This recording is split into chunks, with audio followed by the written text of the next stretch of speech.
सो अब हम स्टार्ट करते हैं इंग्लिश का सेक्शन। अभी तक आपको बताया था कि इंग्लिश की कैसे ज़रूरत पड़ती है और इंग्लिश की हर एक फील्ड में ज़रूरत पड़ती है, चाहे वो आप जॉब करना चाहते हो, बिजनेस करना चाहते हो, डिफेंस में जाना चाहते हो, कहीं भी जिस भी फील्ड में आप जाना चाहते हैं, हर जगह आपको इंग्लिश की रिक्वायरमेंट होनी है।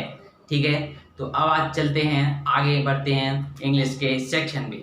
ठीक है, अब पहली चीज़ तो मैं आपको क्लियर करने देना चाहता हूँ कि मैं आपको कुछ भी रटाना नहीं चाहता। ठीक है, और टेंस तो मैं बिल्कुल नहीं पढ़ाऊंगा, क्योंकि टेंस बिल्कुल नहीं पढ़ाऊंगा का मतलब ये है कि मैं टेंस नहीं सेंस के अकॉर्डिंग पढ़ाऊंगा।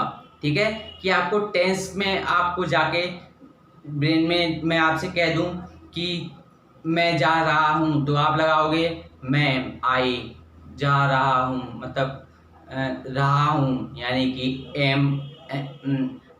ING वाली चीज आएगी और आई के साथ क्या आता है, एम आता है, आई एम गोइंग। तो इतना टाइम नहीं लगाना है। ठीक है, डायरेक्ट फटाक से क्या पूछा, मैं जा रहा हूँ, आई एम गोइंग, तुम जा रहे हो, यू आर गोइंग, वो जा रहा है, ही इज गोइंग, वो जा रहे हैं, दे आर गोइंग, तुम खा रहे हो, यू आर ईटिंग।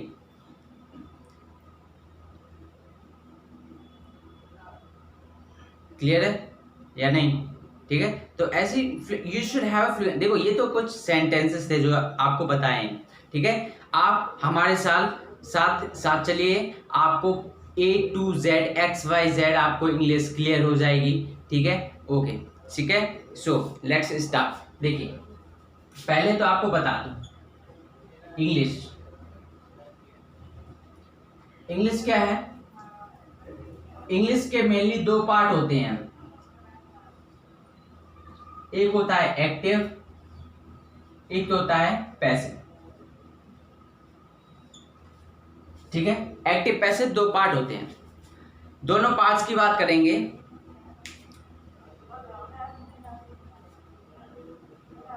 ठीक है, तो सबसे पहले हम बात करेंगे एक्टिव पार्ट की। ठीक है, अब देखिए, अब एक्टिव में आते हैं दो चीजें आती हैं हमारी। एक आता है आपका एक्शन,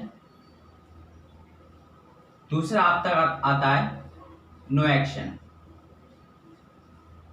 एक्शन नो एक्शन में क्या फर्क है? देखो, कुछ भी हम जैसे कुछ खा रहे हैं, पी रहे हैं, चल रहे हैं, जाग रहे हैं, बैठे हैं, यानी अगर कुछ काम चल रहा है तो वो एक्शन है, और कुछ भी नहीं चल रहा है या कोई वर्क नहीं हो रहा, तो that is a no action, यानी वो क्या है, नो एक्शन। अब देखो, आपको एक्शन कैसे क्लियर होंगे हम आपको बताते हैं। आप सभी लोग मूवीज वगैरह तो देखते ही होंगे, पिक्चरें देखते ही होंगे, तो आप लोगों ने पिक्चरों में देखा होगा कि पिक्चर की जब शूटिंग होती है तो डायरेक्टर क्या बोलता है? डायरेक्टर बोलता है लाइट, कैमरा, एक्शन। तो एक्शन बोलते ही सभी कलाकार, हीरो अपने काम में लग जाता है, हीरोइन अपने काम में लग जाती है, और सारे कलाकार अपने अपने काम में लग जाते हैं। तो वो सारे काम डायरेक्टर की आंखों के सामने हो रहे होते हैं। तो उस समय यानी काम करना शुरू हो चुका है, वर्क चल रहा है, काम चल रहा है, यानी कि अगर काम चल रहा है तो वो क्या है, एक्शन। ठीक है, उसने क्या बोला, एक्शन, तो एक्शन में एकदम काम चलने शुरू हो गए, स्टार्ट। ठीक है, तो ये होता है आपके एक्शन। ठीक है, अब पहले तो आपको एक चीज और क्लियर करना चाहता हूं, जैसे कि हम वैष्णो देवी की यात्रा पर जाते हैं, वैष्णो देवी की यात्रा पर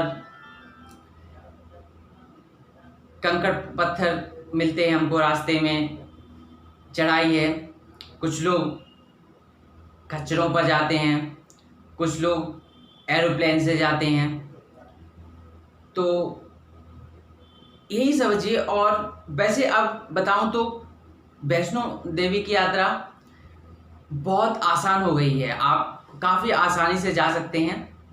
कंकड़ पत्थर अब बहुत ही सुविधाएं उपलब्ध हैं, आराम से आप जा सकते हैं।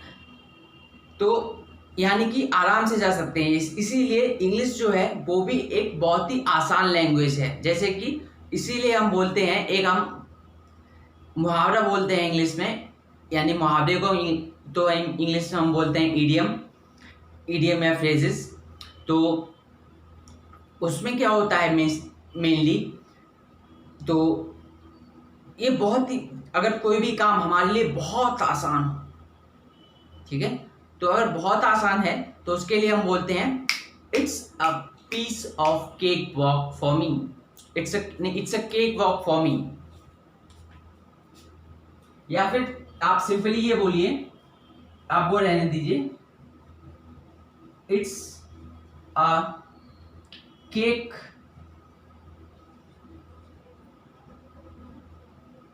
वॉक फॉर मी। यानी कि it's a cake walk for मी, इसका मतलब ये हो गया कि ये मेरे लिए केक पे चलने के जैसा है। यानी कि इंग्लिश सीखना केक पे चलने के जैसा है।